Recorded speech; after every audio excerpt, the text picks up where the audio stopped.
चलिए commodity markets का action कर लेते हैं का रुख कर लेते हैं जहां काफी एक्शन दिखाई दे रहा है और स्पेशली एक बड़ी सी चाल के बाद, एक बड़े से अपस्विंग के बाद क्या गोल्ड और सिल्वर अब थोड़ा एग्जॉस्ट हो रहे हैं या फिर ये फिर से कंसोलिडेटेड करके एक बाउंस बैक ला सकते हैं।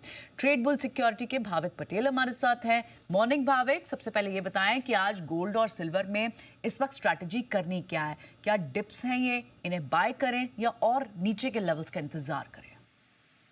Good morning Priyanka ji. देखिए, गोल्ड और सिल्वर दोनों अपने बेस तो ढूंढ रहे हैं, सपोर्ट ढूंढ रहे हैं और लग रहा है कि शायद गोल्ड में हमें बेस मिल सकता है। चांदी में अभी भी लग रहा है कि जो शॉर्ट है, जो फ्रॉड हुई है वो और कंटिन्यू रह सकती है और गिरावट देखने को मिल सकती है। तो सोने में आज के दिन बाय एंड डिप्स की स्ट्रेटेजी रखनी चाहिए क्योंकि अभी भी ओवरऑल ट्रेंड काफी बुलिश है।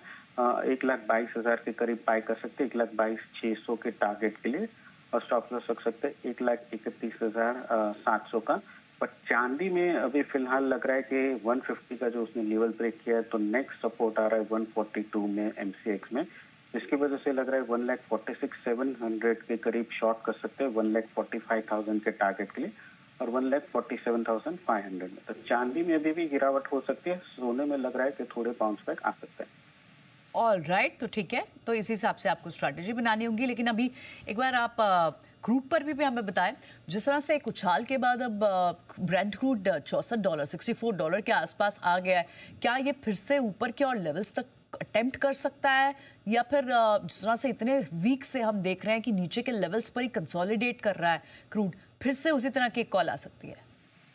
देखिए, जो बाउंस बैक आ रहा है वो लग रहा है कि थोड़ा फ्रेजाइल है, बट अभी के लिए फिलहाल लग रहा है कि बाउंस बैक प्ले करना चाहिए क्योंकि देखिए स्ट्रेटेजिक रिजर्व जो है वो भी यूएस अभी बढ़ा रहा है, जिसकी वजह से सरप्लस जो ऑयल है वो थोड़ा कम हो जाएगा। दूसरा, ईयू भी सैंक्शन कर रहा है रशियन चाइनीज रिफाइनरी पे जो रशियन ऑयल ले रहा है और यूएस भी सोच रहा है रशिया पे सैंक्शंस करने के लिए। तो ये सारे फैक्टर्स अभी थोड़े पॉजिटिव हैं। ऑलरेडी हम ओवरसोल्ड में गए थे तो यहाँ से थोड़ा बाउंस बैक एक्सपेक्टेड है। तो कच्चा तेल 5100 पे बाय कर सकते हैं 5200 के टारगेट के लिए और 5040 का स्टॉप लॉस रहेगा।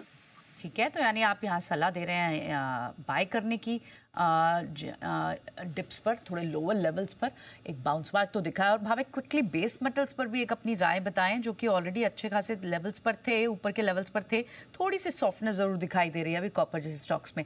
क्या करना चाहिए इन बेस मेटल्स में?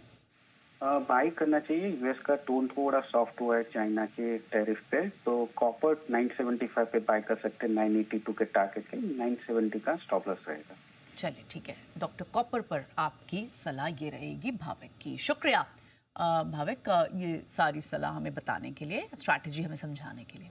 चलिए इसी के साथ एक ब्रेक के लिए रुक रहे हैं।